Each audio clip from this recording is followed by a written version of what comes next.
Hello, this is Vietnam's Hidden Voices. Let's begin the real story of Vietnam. Today, we start with the single most common misunderstanding among foreign investors in Vietnam. Did I actually buy a home? Or did I just prepay 50 years of rent? In Vietnamese real estate, there are two contracts that look almost identical. One is đồng Mua Bán, the sales and purchase agreement, the SPA. The other is đồng Thuê Dài Hạn, the long-term lease, LTL. They look similar. You get the keys with both. You can move it in with both. You can even rent the unit out with both. And you pay the same full price for both. So many foreigners think, are they really that different? Isn't this just a legal formality? But this belief is dangerous because these two contracts lead to completely opposite financial destinies. 1. SPA, the only contract for true ownership. Hợp đồng Mua Bán is the only contract that transfers legal ownership. If you sign an SPA, you can receive the pink book. You can sell to locals or foreigners. Banks can issue mortgages. And after selling, you can legally repatriate your funds to Korea, the US, or Europe. Even if the developer goes bankrupt, your ownership remains protected. SPA is the only path in Vietnam that creates a real asset backed by law. 2. LTL, a usage right that becomes zero. Now, let's examine hợp đồng Thuê Dài Hạn, the long-term lease. LTL. On paper, it looks similar, but legally it is strictly a rental contract. You own nothing. Pink book is impossible. If the developer goes bankrupt, you become an unsecured creditor.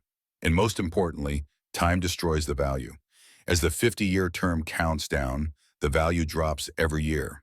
When the contract expires, you have no legal right to stay. Extension depends entirely on the developer. An LTL is simply 50 years of prepaid rent paid in one lump sum. You are not an owner. You are a person who paid early, with no collateral. It is ownership-like, but not ownership. It is melting ice with an expiration date. 3. The answer is in the first line. You don't need a lawyer to know which one you're holding. Just look at the first line of the contract. If it says Mua Bán, you are an owner. If it says Thuê, you are a tenant. This single word decides whether you build equity or hold a countdown. 4. Why foreigners get pushed into LTL. Vietnam limits foreign ownership to 30% of any project. Once that quota is full, developers must choose. Stop selling to foreigners or keep selling using hợp đồng Thuê Dài Hạn contracts. Most choose LTL because the cash flow continues, and they will tell you it's basically the same. It's just a legal format. We will convert it later. But conversion almost never happens, and legally the rights are not even close. 5. The 3 critical risks of LTL. Risk 1, insolvency risk, SPA. Owners keep ownership even if the developer collapses. LTL holders become unsecured creditors in a liquidation process. You can lose the unit, even after paying the full price. Risk 2, liquidity collapse. SPA units can be sold to locals or foreigners, and banks can finance them. But LTL units, locals rarely buy them. Foreigners prefer SPA. Banks don't finance LTL at all. Your buyer pool shrinks by 90 to 99%. The unit becomes a financial trap with almost no exit. Risk 3, built-in depreciation. SPA is a capital asset that appreciates with land value.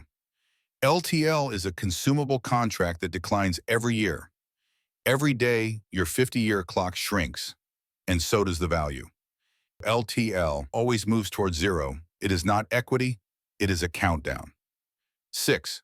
The biggest danger for foreigners, repatriation. This is the risk locals never worry about. When a local sells a home without a pink book, they simply use the money inside Vietnam. But foreigners must transfer the profit back home. Banks require proof of ownership transfer and proper tax documentation. SPA provides this, LTL does not. So even if you profit, your funds can be blocked inside Vietnam because banks reject overseas transfers for lease assignments. For locals, this is inconvenient. For foreigners, this is existential. If you cannot transfer money out, your entire investment collapses. In Vietnamese real estate, 2 contracts look similar. Hợp đồng mua bán, ownership, appreciation, liquidity, repatriation. Hợp đồng thuê dài hạn, prepaid rent, shrinking value, no pink book, no mortgage, limited buyers, and blocked exit. They look the same on the surface, but one builds wealth and the other burns it over time. If the contract says Mua Bán, you bought a home. If it says Thuê, you bought a countdown. When you see Thuê, put the pen down.